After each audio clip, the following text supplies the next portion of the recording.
16.17, looking at meiosis, function, and sexual reproduction.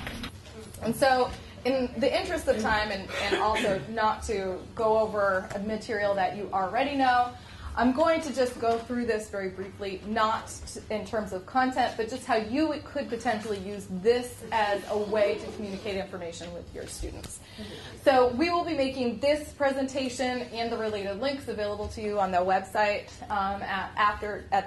not tomorrow, but it will be available to you. And then I'll be showing you an activity that you could do using manipulatives that you could potentially help your students retain the information about some relatively complicated subcellular processes. Okay, so the first thing guys all start with your bell work. So while your students are getting ready for the day, at this point, before starting to talk about meiosis, you would have already had the prior knowledge about mitosis and how mitosis works within the cell to create somatic growth. So first off, you want to think about how organisms are growing. And so some organisms have asexual growth. So this is a polyp of a cnidarian, the phylum Cnidarian. Those organisms grow via asexual reproduction. So just mitotic growth allows the formation of their offspring, which is these buds that grow off of the parent.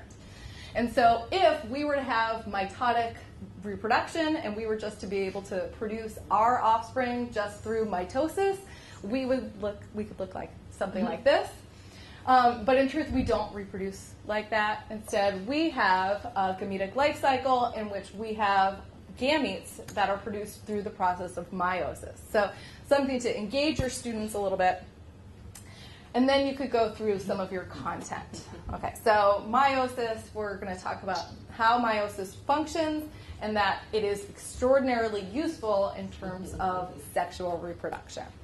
And so not only are we going to be talking about 1617, but also this is going to cause a review of 1614, talking about the process of mitosis and describing the process of meiosis as well.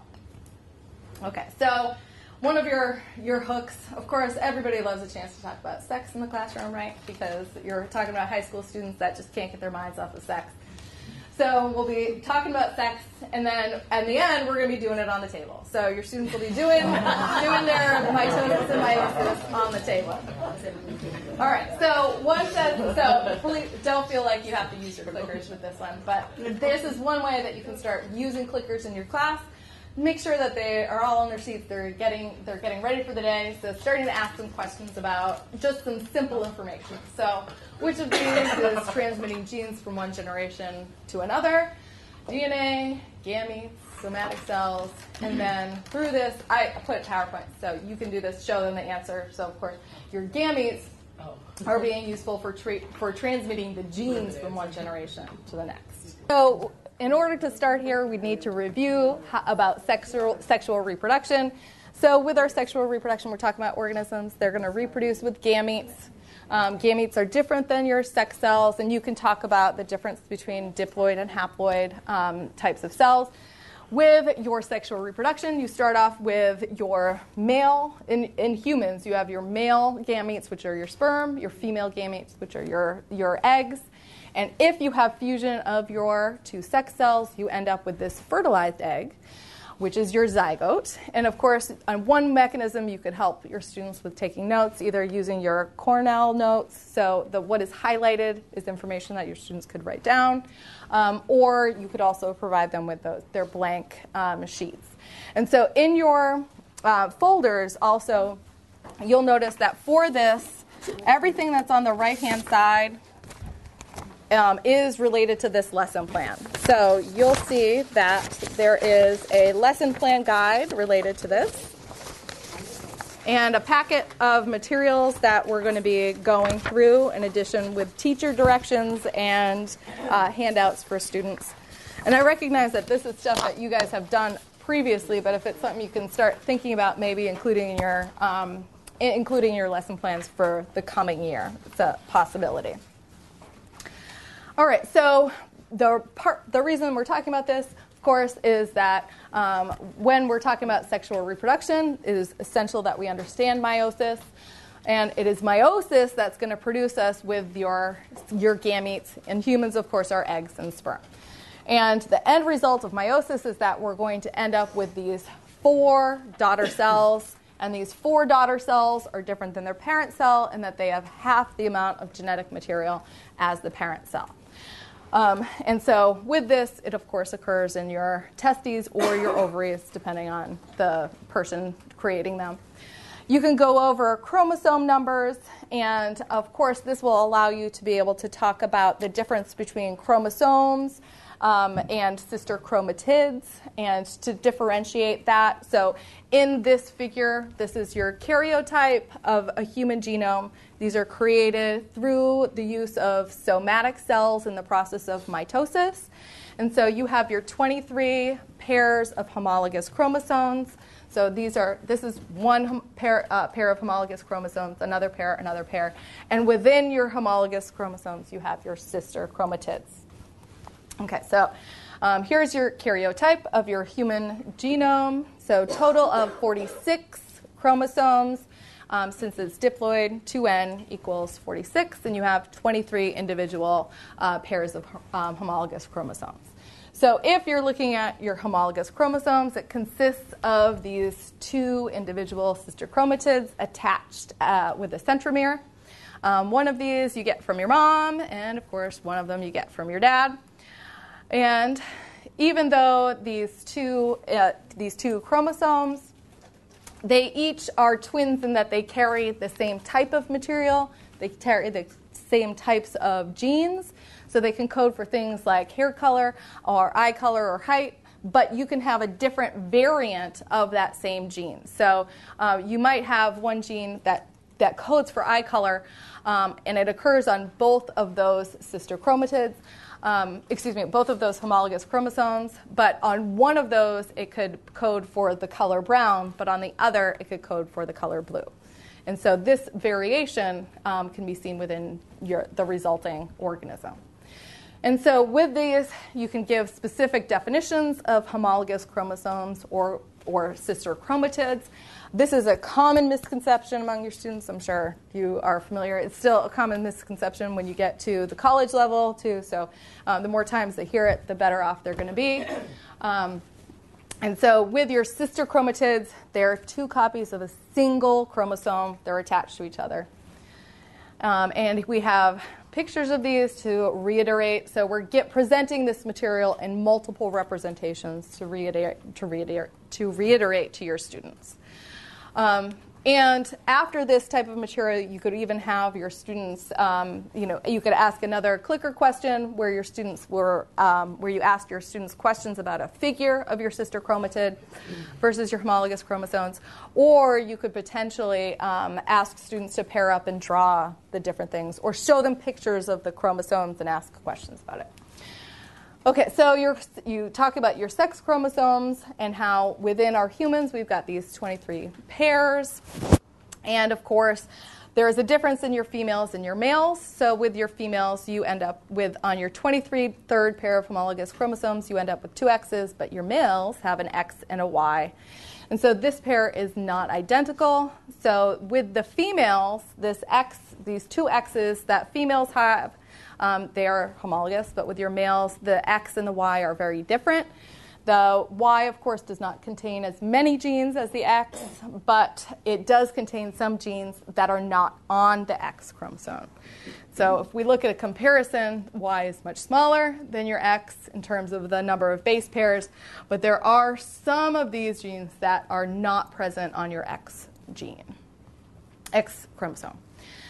And then, of course, it's essential that they understand the difference between diploid and haploid cells when you're talking about meiosis, especially since we're talking about this reduction in genetic material. So we have these 2 sets of chromosomes in our diploid cells, and we have 1 set of chromosomes within our haploid cells.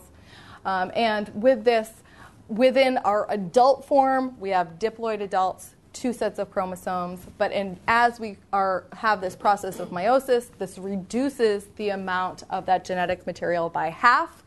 So our gametes have our haploid cells, but the process of fertilization restores us to that diploid state, and then the remainder of our cells undergo mitosis for growth. So talking about our diploid cells, Diploid cells are individuals that have 2 sets of chromosomes. So you could look like a diploid individual, even if you are just talking about these individual chromosomes that have a single chromatid, or you could look like a diploid if you have 2 sets of homologous 2 sets of chromosomes that are paired sister chromatids with at their centromere. And of course, there's ways that you could assess whether students understand this by looking at this relationship between the 2n equals 46 versus 2n versus 8, and having students calculate that number themselves. With your haploid cells, you'd want to go through how your haploid cells can have 1 or 2 chromatids, and then asking questions about whether or not they understand if this is haploid or diploid. So, of course, with this is a diploid cell, so they could differentiate that because you have matching chromosomes.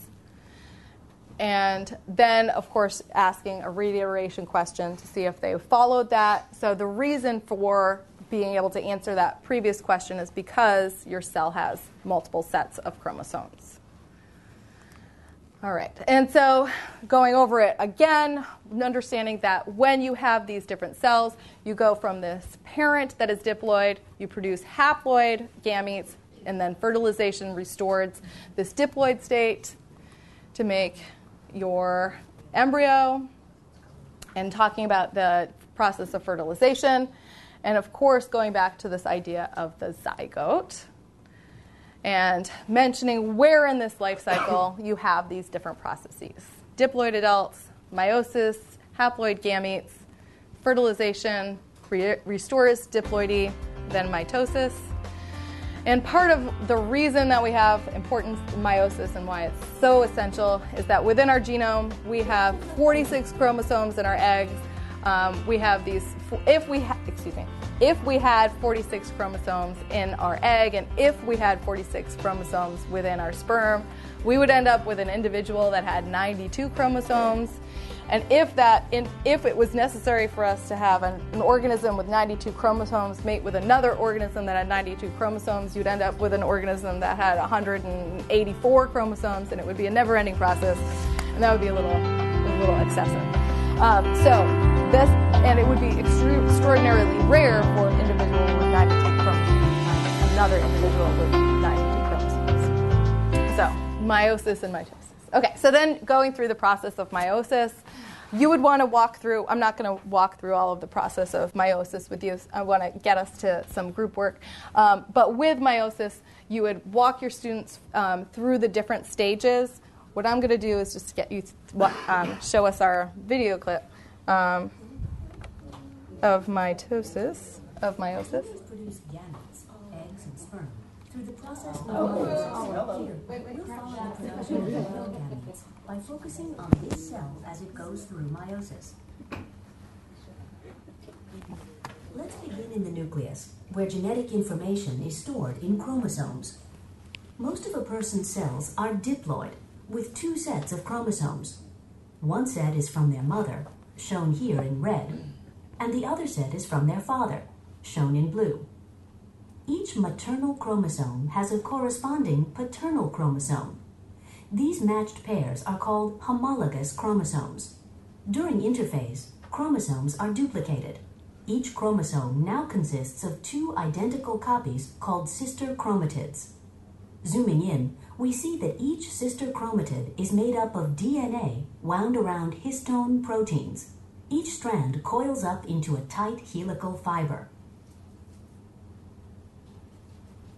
As meiosis begins, a spindle forms and duplicated centrosomes start to migrate toward opposite poles of the cell. Back in the nucleus, the chromosomes are condensing. In meiosis, homologous chromosomes stick together in pairs. The close association of homologous chromosomes allows segments of non-sister chromatids to trade places. This recombination of maternal and paternal genetic material is a key feature of meiosis. After the spindle forms and the nuclear envelope breaks down, microtubules from opposite poles attach to each chromosome of the homologous pair. resulting in a tug of war.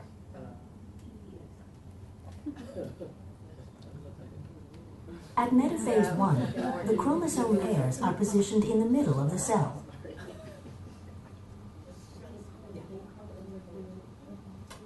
The next stage begins when homologous chromosomes separate from each other and move toward opposite poles.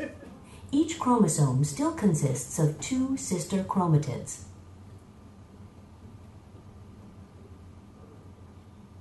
This cell began meiosis with 46 chromosomes, but each daughter cell now has only 23 chromosomes.